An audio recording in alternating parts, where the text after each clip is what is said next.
own boy MC Bernardino. Thank you very much, guys, for coming back to this channel. I really appreciate you guys a lot. Thank you so much. For those of you that have subscribed to this channel, thank you so much for sharing this video or hitting the likes button. Really appreciate you guys. For the comments you guys have been dropping, thank you so much. Really appreciate you guys.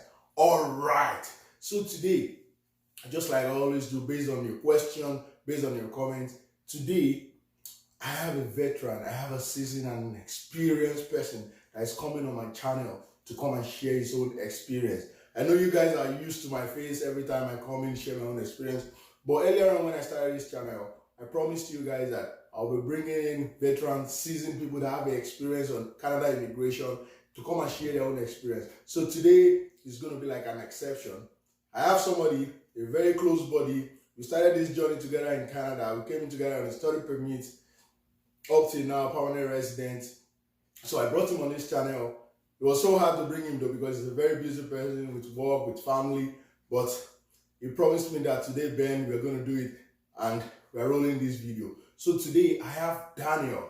Yes, Daniel is my own boy. We grew up together in Nigeria. Despite the fact that we went to the same university, we didn't know ourselves. But when we came to Canada, we connected. We were able to share some of our past. So I'll be hanging out with Daniel. Daniel will be telling you about his experience way back from how he applied for Canada study permit from Nigeria, the financial statement, how he built it, when he came into Canada, his study process, up till how he got the job and to the final process of permanent resident. So you guys stay tuned, hang out, and don't forget to think about the segment where we always drop it deep, it hits you hard, and you act on it. Till I come back to you guys, stay tuned. Shall we begin?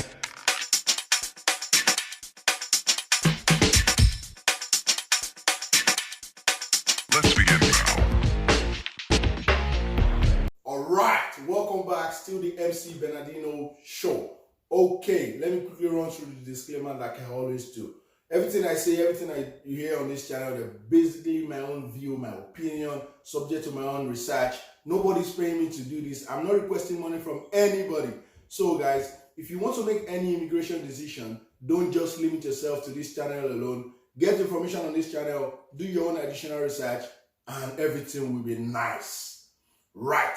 Yes, that's all about the disclaimer. So Daniel will be coming live on this show. I'll be behind the camera, fine-tuning things, but the next person you'll be seeing is Daniel Cowell, sharing his own experience. Stay tuned, guys. Peace out.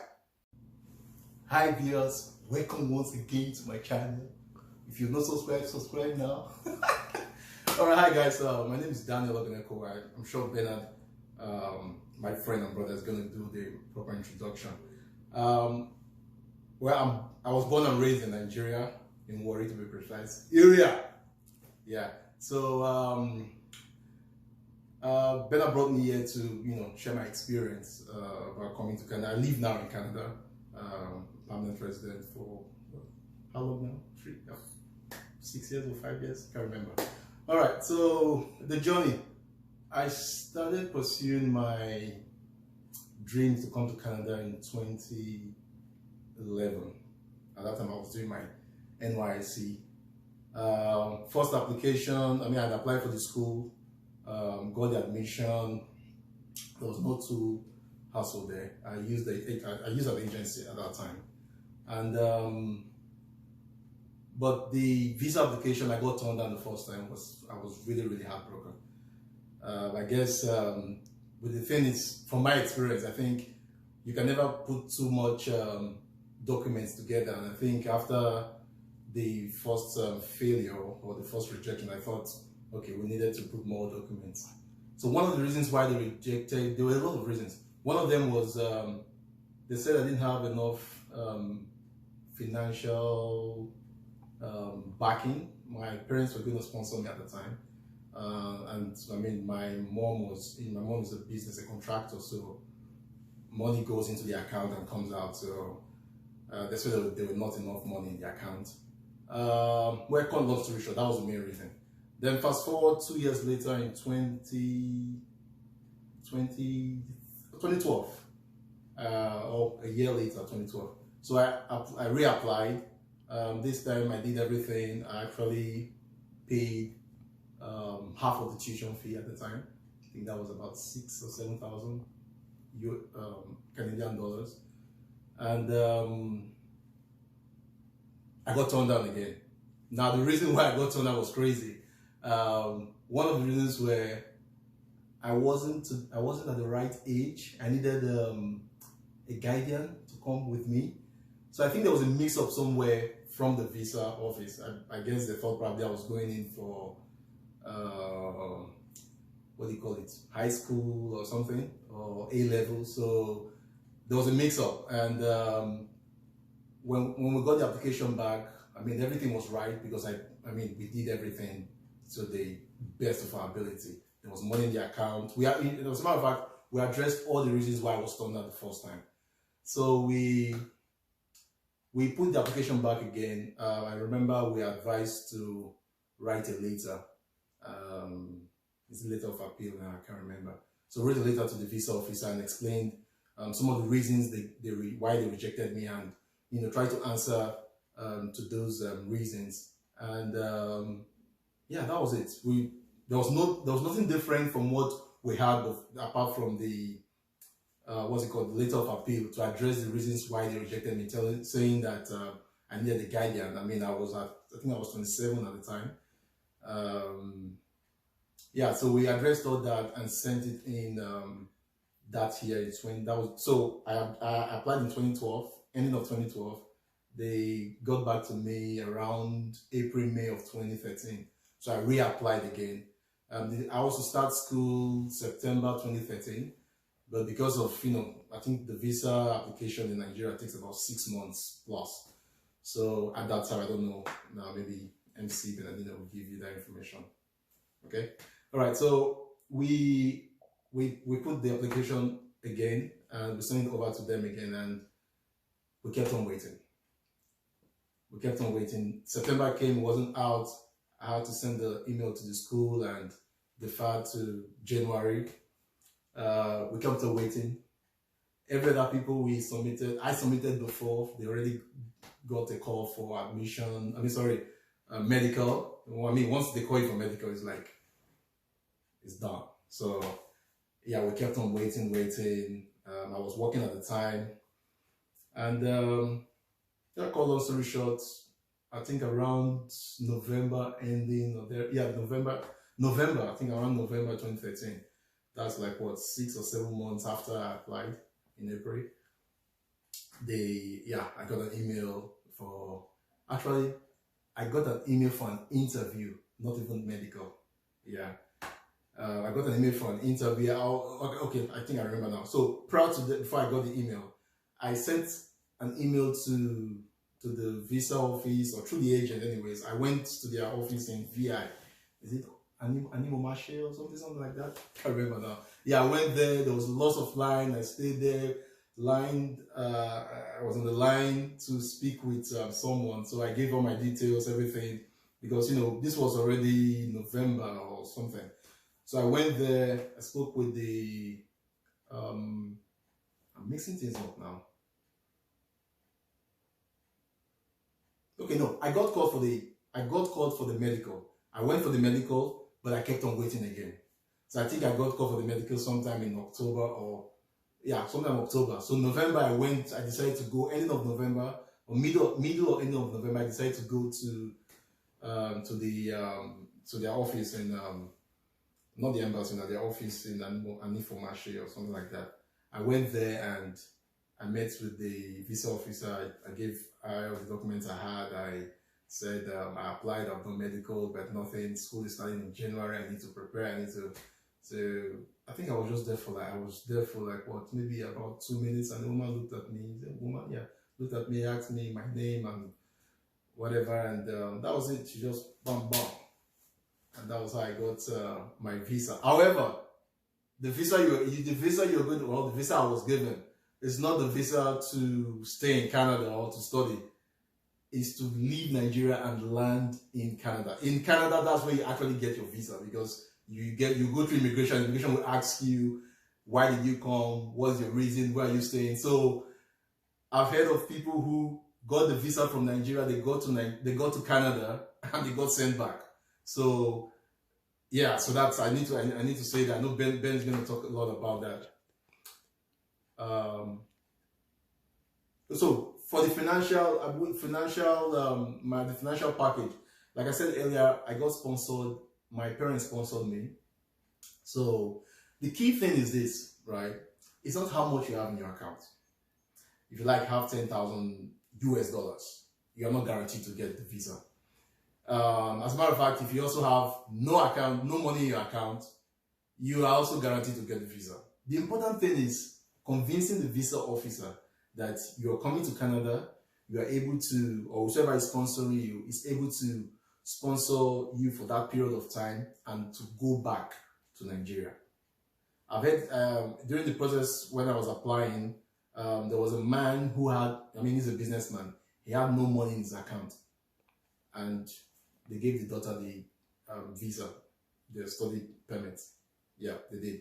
So it's really not how much you have, because a lot of people keep asking me, or I know Ben, I know some of you might have asked, how much do I need to have? It's good, to be on the safe side, have enough money in the account that would, but we cannot tell you this is the exact amount to have. The important thing is convincing the visa officer. You can put in your, documents if you're into business, transactions, your property, land of ownership, what was it called again? Certificate of ownership, something like that. Put those documents together to show that you have a lot of equity in Nigeria. I think one of the things my mom did, my mom wrote a letter, also in that letter of appeal, she said, even if her business fails and she can't, because she was onto whole age business at the time, and also she had business with Shell Nigeria. She said, even if her business fails, she's ready to sell her landed property. We did a evaluation to evaluate the property to know how much the property was worth at the time. So she's willing to sell it to complete my education. So I come back to Nigeria and pursue my future in project management, because I actually wanted to, that was my dream. All right, guys, welcome back to my brother's channel, MC Benedino. By the way, if you haven't subscribed, do it right now, please. You get good content here. Okay, so my experience in Canada when I came in. I came in December 2013, 28 to be precise. It was at the peak of winter. This was the deadliest winter they've experienced in like 40, 50 years. So it was bad, really, really bad. So if you're coming during the winter period, please prepare. There are a lot I want to share, but I won't share that. Some funny stories. But just prepare with a lot of thick clothing and dress in layers. If you can wear two trousers, wear 2, 3 shirts, 5 shirts, whatever. Keep yourself warm. Very important. My school experience. So I decided to study project management, a postgraduate certificate or degree program. And it was a 1-year program. I decided to take the 1-year program. Initially, my plan was to do a master's. I'll explain why later. So my study experience. I had a passion to study project management before coming in. So it wasn't just a course I jumped into. I researched and I decided to study that. And when I came in, started the program in January 2014, it was pretty intense. It was something that we're not used to in Nigeria, the education system here. Lots of assignments. Classes were in the evenings, in the nights, because we were taught by working professionals. So that was really intensive, very, very intensive. Lots of projects to be done with people you've probably not met before. You've not met before. Now, during the program, you have, it's pretty, I must have to say this, you must dedicate your time while you're studying, right? Don't engage in any other thing. You know why you came. Engage your time, do your assignments, go to classes, all those things pays off.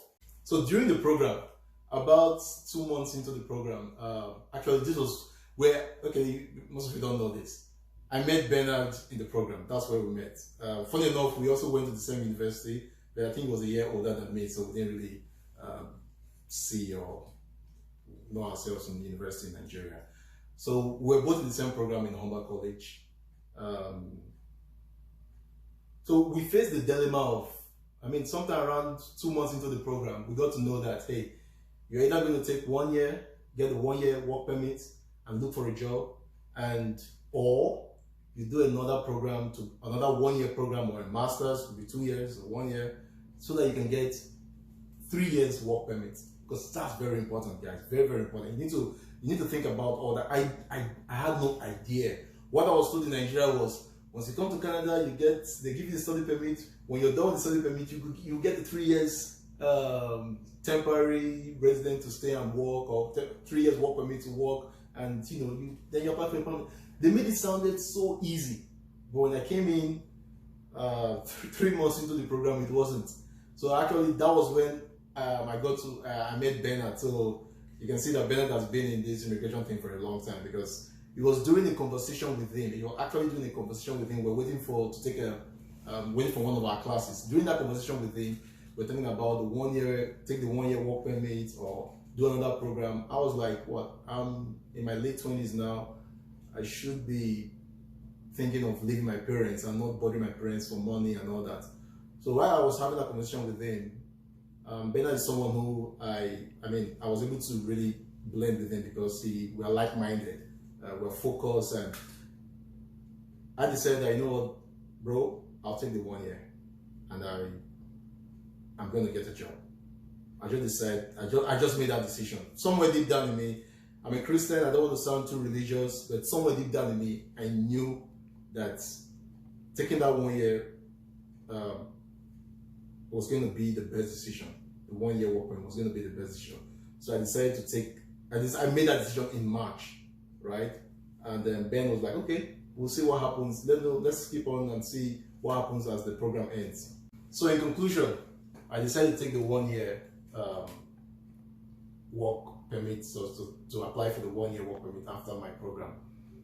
But I need to say this, it's very, very risky to do that. I don't think I've advised anyone to do it. The reason is this: if you decide to take the 1 year work permit, it's almost as if you need to get a job the very day you drop your pen that you're done with school. You need to get a job at that moment. If you don't get a job at that moment, your time starts counting, because you need the 1 year work experience to apply for your permanent residence. I'm going to rephrase that. You can apply for your permanent residence maybe if you go through the express entry, if you have work experience already. However, the 1 year work experience gives you better chance. I think that's the best way to put it. It gives you a better chance to apply for your permanent residence, because you have that 1 year experience and you get more points under the express entry or in the express entry pool. Okay, so now, how did I get the job? Because actually, I got the job and I worked 1 year and I got my permanent. You need to hold on and get that part of the story. Okay, see you guys soon.